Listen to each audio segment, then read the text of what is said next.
नमस्कार दोस्तों, मैं हूं आद्या और स्वागत है आप सभी का सिविल्स डेली के daily current affair analysis program में। तो चलिए बात करेंगे आज की सुर्खियों की, देखेंगे क्या है खास आज के न्यूज में।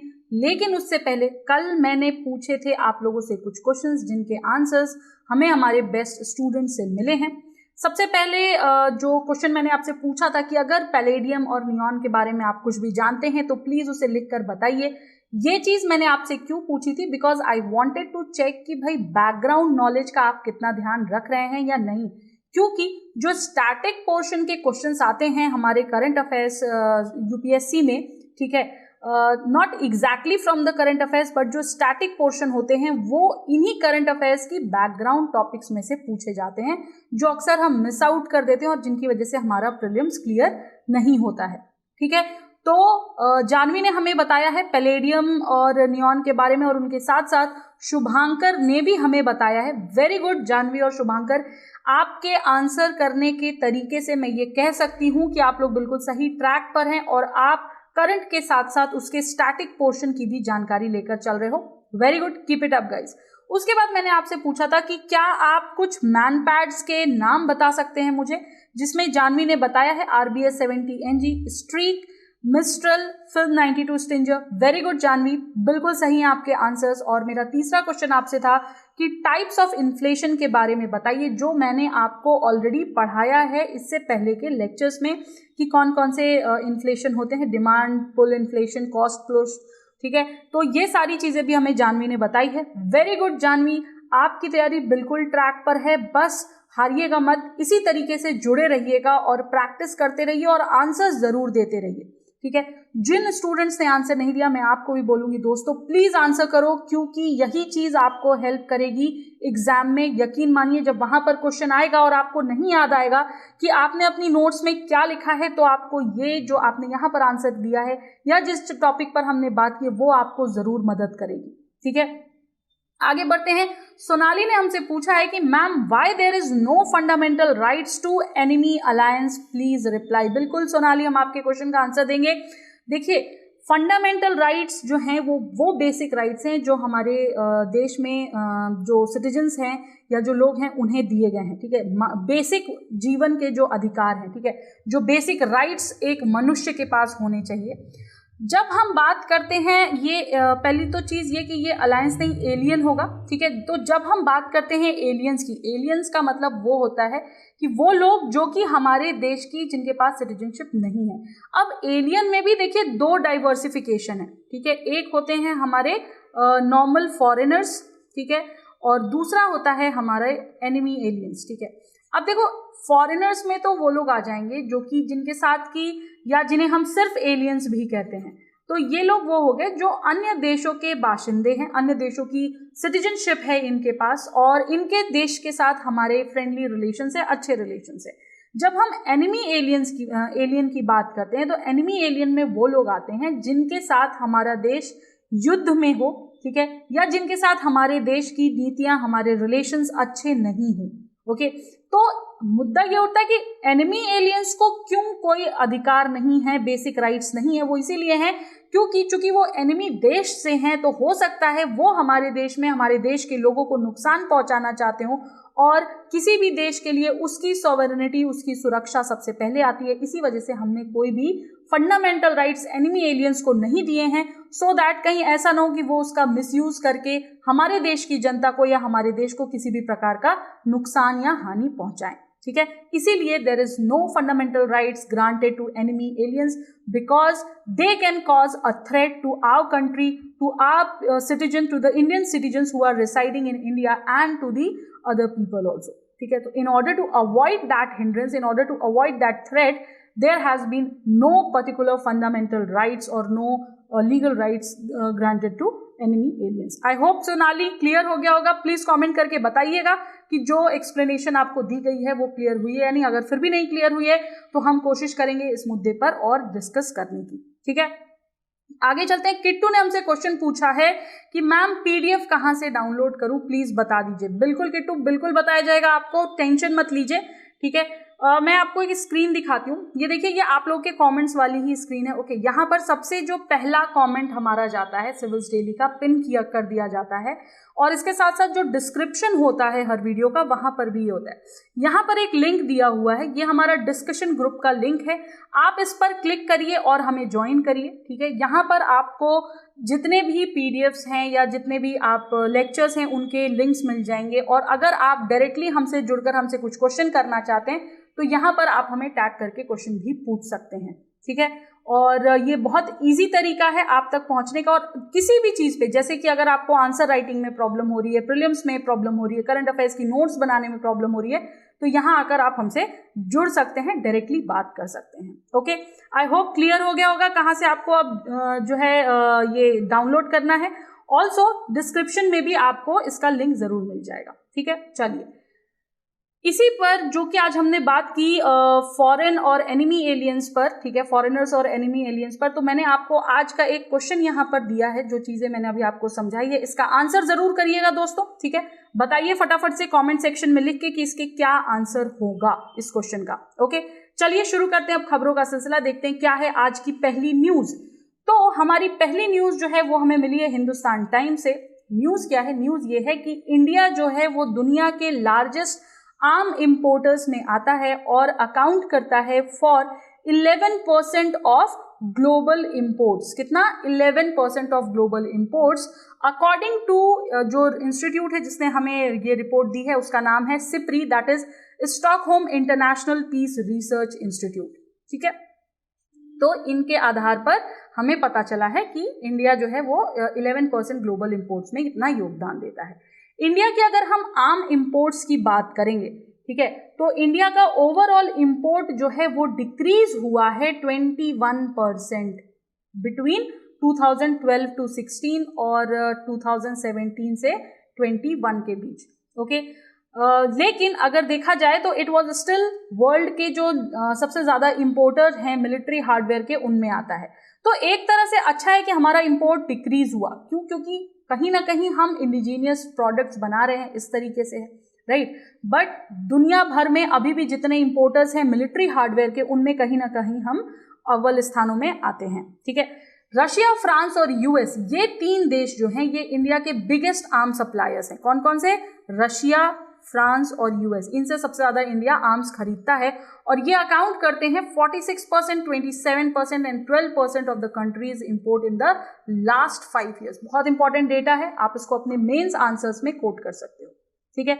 अब बात करें अगर हम इंडिया के शेयर की ऑफ ग्लोबल आर्म्स इंपोर्ट, वो है लगभग 11% पर ड्यूरिंग 2017 से 2021 तक का अगर हम टाइम पीरियड देखें तो, as compare to 14% in the previous 5 year period, ठीक है। यानी 2017 से पहले हम 14% पे थे और 2017 से 21 के बीच में हमारा परसेंट लगभग 11% रहा है। आई होप क्लियर है ये चीज।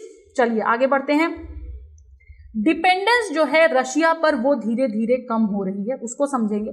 देखिए, रशिया के जो आर्म एक्सपोर्ट्स हैं इंडिया के, वो फेल किए हैं लगभग 47% between 2012 and 16, okay, and 2017 to 21। Even though अगर हम डिलीवरीज की बात करें of several platforms including air defence system या वॉरशिप्स, वो अभी भी पेंडिंग है, okay.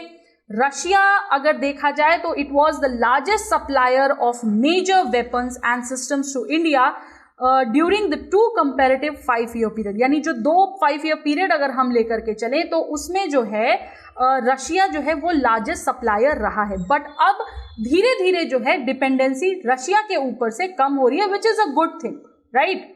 Significance of the report की अगर हम बात करें कि भाई इस रिपोर्ट का जो है सिग्निफिकेंस क्या है, इंपॉर्टेंस क्या है, तो देखिए जो ये रिपोर्ट है ये आई है उस वक्त पर जब इंडिया की डिपेंडेंस रशियन मिलिट्री हार्डवेयर पर, ठीक है, और स्पेशली जो कि फाइटर जेट से लेकर के राइफल्स और सबमरीन्स तक हैं, उनकी अगर हम बात करें तो वो अभी एट प्रेजेंट बहुत ज्यादा शार्प फोकस में है, ठीक है।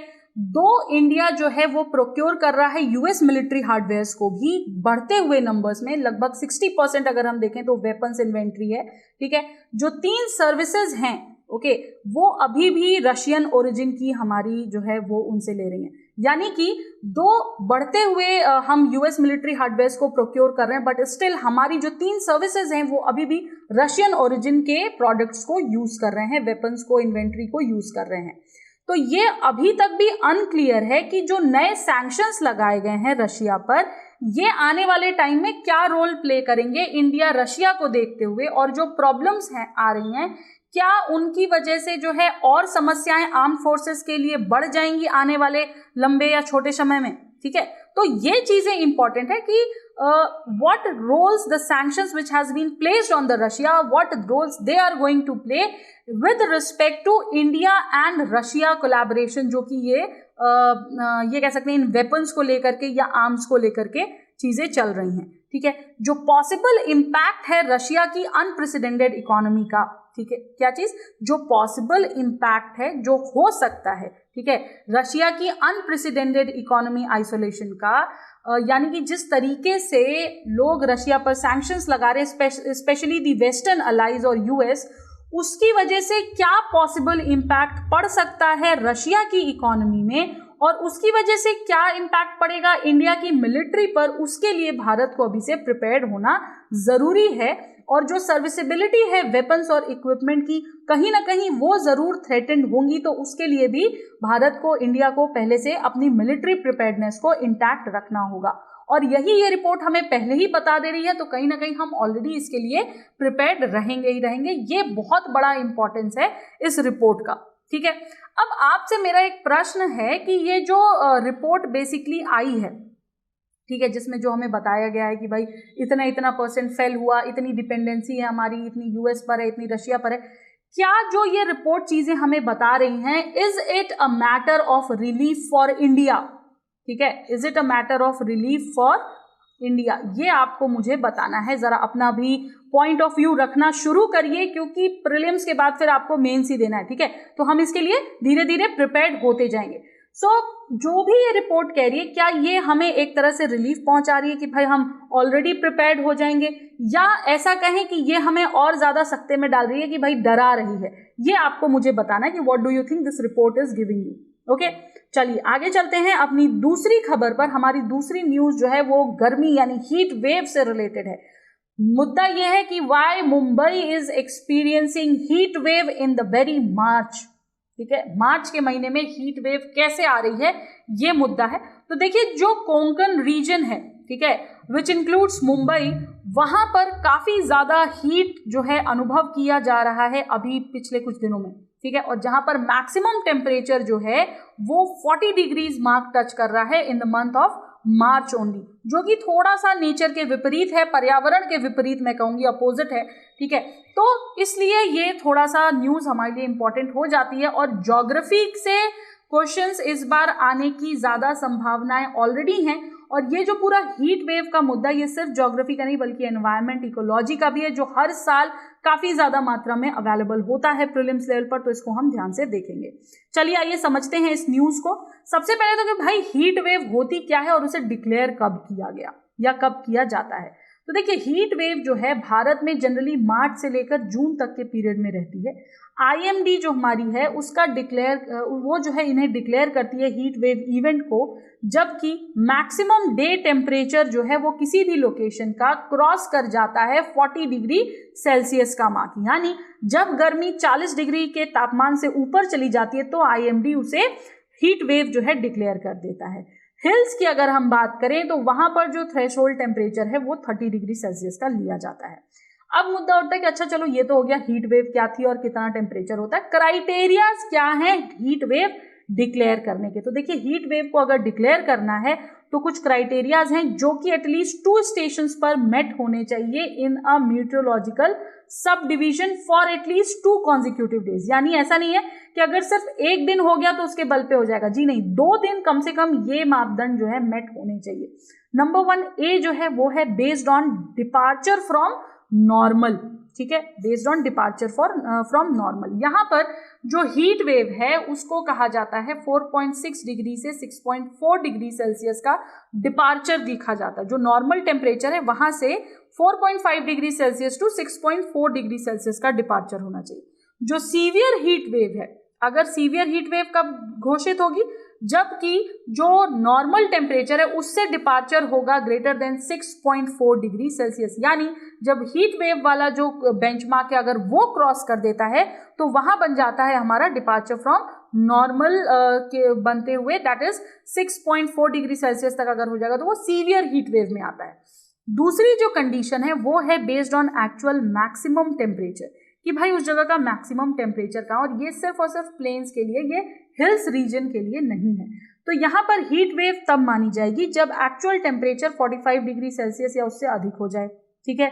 और सीवियर हीट वेव तब मानी जाएगी जब एक्चुअल मैक्सिमम टेम्परेचर 47 डिग्री या उससे अधिक हो जाए तो, ठीक है। तो याद रखना है आपको क्या क्या है कंडीशंस, 45 और 47, और यहाँ पे डिपार्चर जो नॉर्मल टेम्परेचर है उससे कितना, यानी वेरिएशन कितनी हो रही है, ठीक है। ये थे हमारे criterias. How long a heat wave जो है वो कितने दिनों तक लास्ट करती है, उसको अगर हमें समझना हो तो देखिए जो हीट वेव है वो जनरली लास्ट करती है फॉर मिनिमम ऑफ 4 डेज, मतलब कम से कम 4 दिन तो होना ही होना है उसे, ठीक है। कई ओकेजन्स पर वो कई बार एक्सटेंड भी कर जाती है बाई 7 और 10 डेज।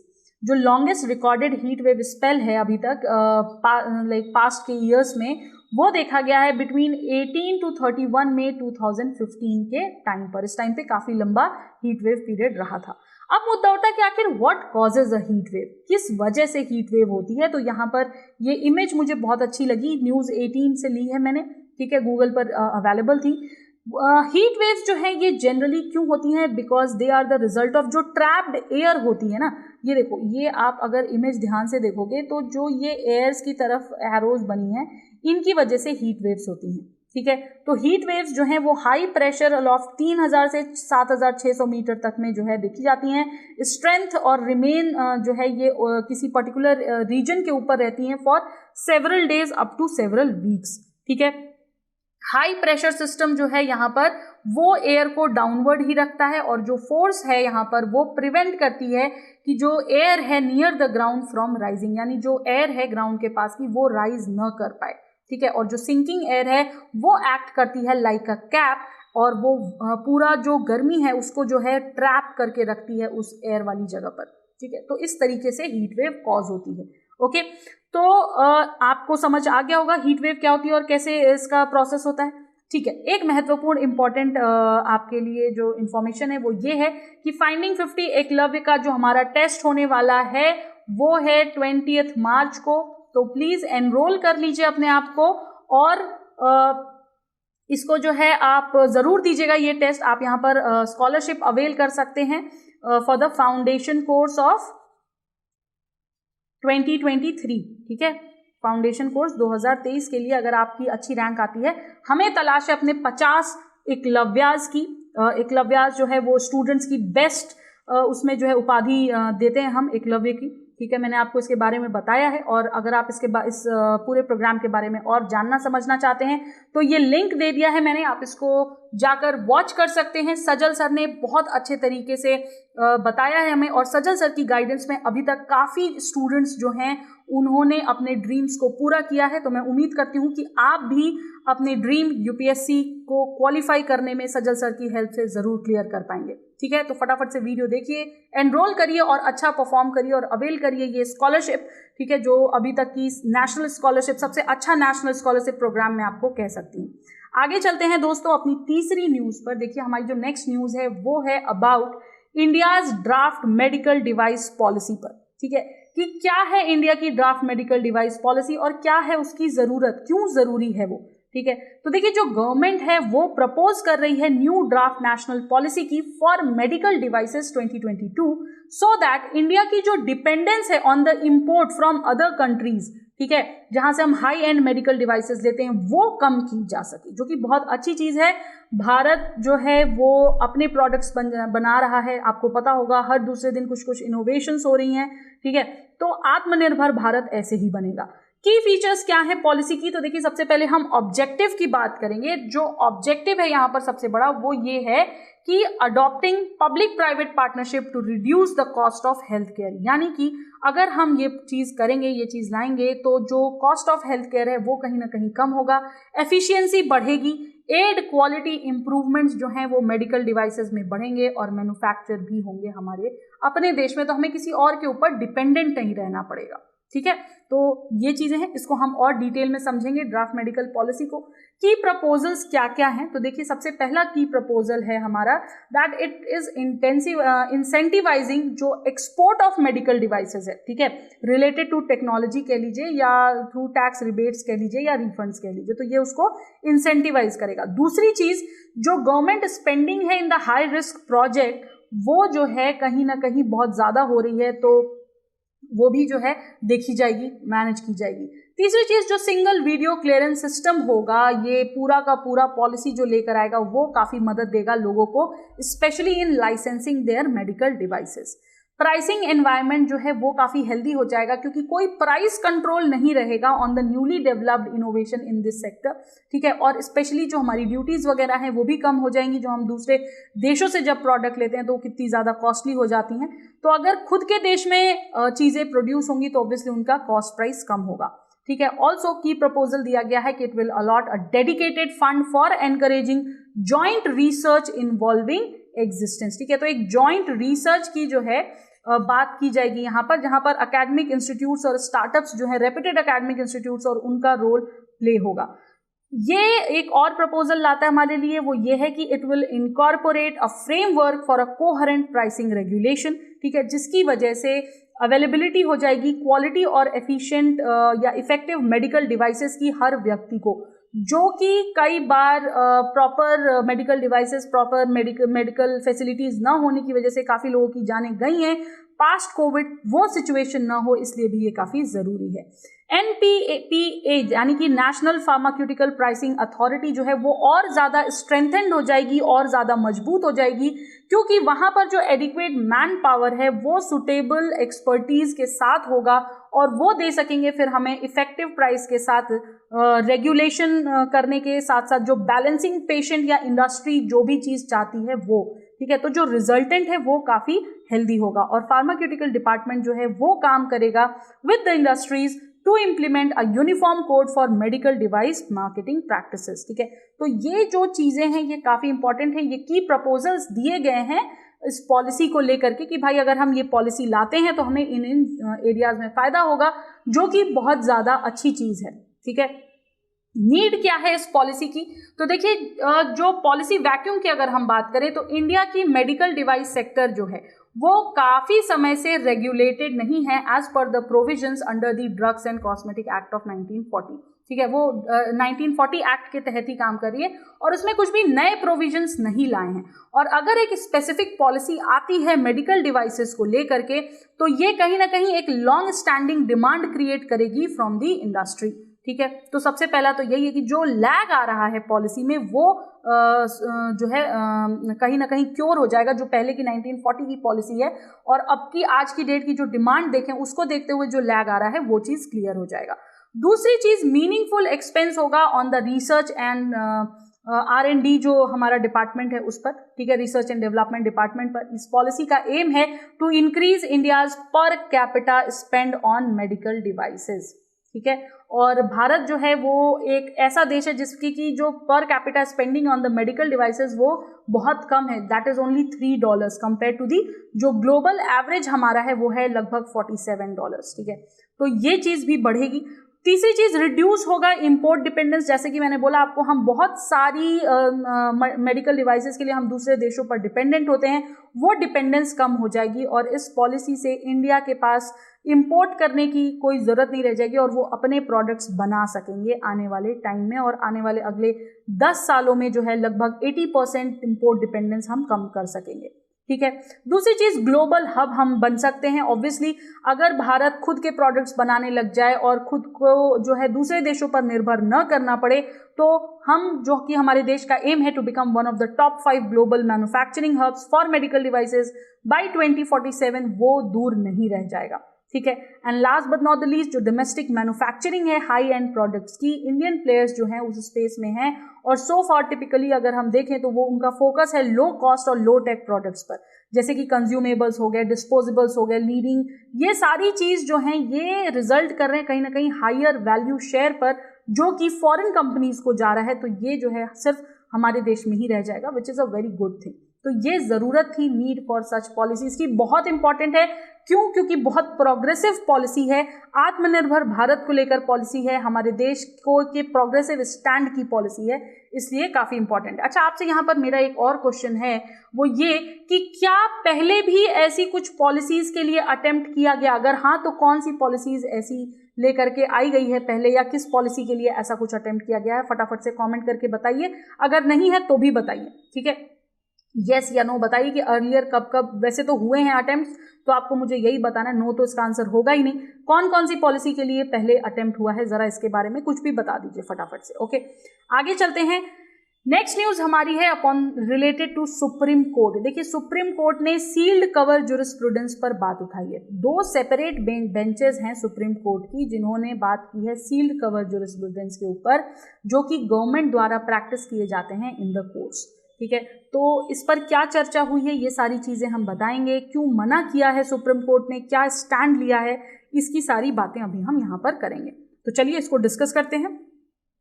न्यूज़ क्या थी सबसे पहले, तो जो सुप्रीम कोर्ट है बेसिकली उन्होंने अलाउ किया है मलयालम टीवी न्यूज़ चैनल है मीडिया वन, ठीक है, उनको अलाउ किया है to resume their broadcast nearly 6 weeks after the government revoked its security clearance forcing it to shut down. इसको शट डाउन करने पर मजबूर किया था गवर्नमेंट ने, ठीक है। जो ये चैनल है इसे सिक्योरिटी क्लियरेंस दिया गया है MHA द्वारा इन February 2011, ये देखते हुए कि it obtained a license to operate the channel in September 2011 ओनली। 5 जनवरी को इस साल, यानी 5 जनवरी 2022 को इस चैनल को एक नोटिस इशू किया गया which was related to revoke permission on the ground of national security and public order। national security और public order को लेकर के आदेश दिया गया। फरवरी 2020 में जो ये चैनल का लाइसेंस था वो ब्रीफली सस्पेंड कर दिया गया MHA द्वारा, जब इन्होंने दिल्ली राइट्स को कवर किया था, तो ठीक है। तो ये चीज़ें हैं, जो भी हमारी सुप्रीम कोर्ट्स हैं वो कुछ कुछ आदेश दे रही हैं, तो वो क्या हैं उसको हमें समझना इंपॉर्टेंट है, ठीक है।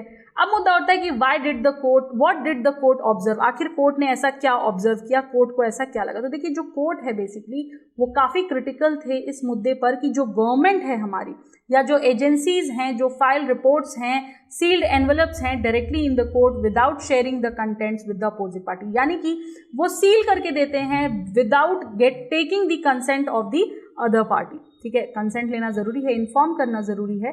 तो ये चीज़ें क्यों हो रही हैं। दूसरी चीज़ कि ऐसा लगता है कि भाई अगली पार्टी को अंधेरे में रखा जा रहा है about the material that is contained in a sealed cover report. जो पेटिशनर है वो कई बार क्रिपल भी करते हैं इन माउंटिंग अ डिफेंस, ये नहीं जानते हुए कि what they are suppose to defend against, कि भाई उनको पता ही नहीं कि भाई हमें किस चीज़ के अगेंस्ट में लड़ना है, तो हम कैसे लड़ेंगे, आप तो वो चीज़ सील पैक करके रखे हुए हो, ठीक है। और कई बार ये भी देखा गया है कि मोस्टली जो है फंडामेंटल राइट्स से रिलेटेड, जैसे कि पर्सनल लिबर्टी हो गई, dismissed on the basis of secret contents जो हैं उनको भी ब्रीच किया जाता है। कहीं ना कहीं फंडामेंटल राइट्स जो हैं वो इन्वॉल्व हो जाते हैं जब भी ये सील्ड कवर्स आते हैं, तो ठीक है। तो अब आप सोच रहे हो कि आखिर ये सील्ड कवर जुरिस्प्रूडेंस है क्या। तो देखिए, सील्ड कवर जुरिस्प्रूडेंस जो है ये एक प्रैक्टिस है जो कि सुप्रीम कोर्ट द्वारा प्रैक्टिस की जाती है, यूज की जाती है। समटाइम्स कई बार जो है लोअर कोर्ट्स जैसे कि हमारे हाई कोर्ट्स भी इसको यूज करते हैं, of asking for and accepting information from government agencies in the sealed envelopes. यहाँ पर क्या होता है, जो गवर्नमेंट एजेंसीज हैं वो जो भी इंफॉर्मेशन देती हैं वो सील्ड एनवलप में देती हैं, जो कि सिर्फ और सिर्फ जजेस एक्सेस कर सकते हैं, ठीक है। एक स्पेसिफिक लॉ जो है नहीं है इसके लिए जो कि डिफाइन करे जो डॉक्ट्रिन ऑफ सील्ड कवर है। तो ये भी चीज़ जो है हमारे जजेस ने, हमारी जुडिशरी ने मुद्दा उठाया है। सुप्रीम कोर्ट डिराइव करता है अपने पावर को to use the sealed cover under rule 7 of order 13 basically of the Supreme Court rules and section 123 of the Indian Evidence Act of 1872। यहाँ से सुप्रीम कोर्ट को पावर मिलती है, बट क्या ऐसा होना चाहिए, राइट। तो नेचर क्या है इस पूरी सीक्रेसी के पीछे अगर हम समझें तो देखिए, जो चीफ जस्टिस हैं या जो कोर्ट को डायरेक्ट कर रहे होते हैं उनके पास सर्टेन इन्फॉर्मेशन होती है जो कि उन्हें अंडर सील कवर रखनी होती है, ठीक है। और इसे जो है कॉन्फिडेंशियल नेचर का समझा जाता है, और कोई भी पार्टी जो है यहाँ पर इन्वॉल्व नहीं होती है उसे एक्सेस करने के लिए, उसके कंटेंट्स को एक्सेस करने के लिए या उससे रिलेटेड इन्फॉर्मेशन को जानने के लिए, ठीक है। हाँ, एक एक्सेप्शन जरूर यहाँ पर देखा जाता है कि जो चीफ जस्टिस हैं वो कई बार खुद ही ऑर्डर कर देते हैं अपोजिट पार्टी को कि भाई इनको चलो एक्सेस दे दिया जाए, ओके। और कई बार यहाँ पर मेंशन भी होता है कि जो इंफॉर्मेशन है वो कॉन्फिडेंशियल ही रखी जाए टिल इट्स पब्लिकेशन, इफ जो है उसे कंसीडर नहीं किया जा रहा हो अगर, ठीक है। और पब्लिक इंटरेस्ट में भी जो है उसे कॉन्फिडेंशियल रखने की बात उठाई जाती है। एविडेंस एक्ट की अगर हम माने तो जो ऑफिशियल्स हैं, जो ऑफिशियल अनपब्लिश्ड डॉक्यूमेंट्स हैं basically relating to the state affairs, उनको प्रोटेक्ट करके रखा जाता है और पब्लिक ऑर्डर जो है उन पर नहीं कंपेल किया जा सकता है टू डिस्क्लोज सच डॉक्यूमेंट्स। तो ये पूरा हमारा नेचर था, नेचर ऑफ द पावर था फॉर अपहोल्डिंग सीक्रेसी। क्रिटिसिज्म बहुत हुआ है इस एक्ट का, ठीक है। क्रिटिक्स का कहना है कि भाई ये प्रैक्टिस जो है अगर ये ऐसी रहेगी तो ये फेवरेबल नहीं है बिल्कुल भी प्रिंसिपल ऑफ ट्रांसपेरेंसी और accountability of Indian judicial system को अगर हम देखें तो, ठीक है। दूसरी चीज कही गई है कि it stands in contrast to the idea of an open court. जो ओपन कोर्ट का आइडिया है उससे बिल्कुल ही विपरीत जो है ये काम करती है, बिल्कुल ही अपोजिशन में काम करती है। और ये भी कहा गया कि अगर हम देखें कि भाई जो स्कोप है for the arbitrariness of the in the court decision वो कहीं ना कहीं बहुत ज़्यादा बढ़ जाता अगर हम ऐसा करेंगे तो, कि भाई अगर हम सीक्रेट रखते हैं तो। और जो जजेस हैं उन्हें भी कई बार रीजनिंग और जो है देनी पड़ती है कि भाई उन्होंने ऐसा क्यों किया। हालांकि साइड बाय साइड अगर देखा जाए तो ये भी आर्ग्यू किया गया है बेसिकली कि एक्सेस न प्रोवाइड करना ऐसे डॉक्यूमेंट्स का टू अक्यूज्ड पार्टी जो है ये चीज़ें कहीं ना कहीं ऑब्स्ट्रक्ट करता है passage of a fair trial and adjudication, यानी कि कहीं ना कहीं कुछ ना कुछ दाल में काला है, तभी आप लोग शायद एक्सेस प्रोवाइड नहीं कर रहे हैं, ऐसा मुद्दा भी उठता है। तो ये भी क्रिटिसिज्म के तहत ही आता है, ठीक है। तो ये सारे क्रिटिसिज्म थे। आपसे मेरा एक क्वेश्चन यहाँ भी है कि क्या आप मुझे कुछ प्रोमिनेंट केसेस के नाम बता सकते हो जहां पर केसेस ऑफ सील्ड ज्यूरिस्प्रूडेंस उठकर सामने आया है, ठीक है। एक तो बहुत फेमस केस है, ठीक है। मैंने जैसे ही कहा फेमस केस आप शायद समझ भी गए होंगे, जहां पर कि डॉक्यूमेंट्स की उनको जो है डिस्क्लोज करने के ऊपर ये पूरा मुद्दा उठ करके आया था, ठीक है। तो जरा सोचिए और पॉज करिए और फटाफट से मुझे कमेंट सेक्शन बताइए कि कौन से ऐसे केसेस हैं, ठीक है। ये थी हमारी न्यूज। निकालो प्रीलिम्स के सेशंस जो हैं वो जा चुके हैं, जा रहे हैं लगातार, उनको प्लीज स्टडी करिए और अपनी तैयारी प्रीलिम्स के लिए पुख्ता करिए, कुछ ही दिन बचे हैं। आज के लिए इतना ही दोस्तों, नेक्स्ट सेशन में हम फिर इसके आगे कवर अप करेंगे। तब तक के लिए पढ़ते रहिए, स्वस्थ रहिए, मस्त रहिए और हाँ नोट्स जरूर बनाइएगा, ठीक है। जो भी प्रॉब्लम हो आपको नीचे दिए गए ग्रुप लिंक पर आप क्लिक करके उसे ज्वाइन करके जो है हमसे डायरेक्टली पूछ सकते हैं, ठीक है। चलिए आज के लिए इतना ही, नमस्कार, धन्यवाद, जय हिंद, जय Bharat. Subscribe to our YouTube channel and press the bell icon on the YouTube app and never miss another update from Civil's Daily.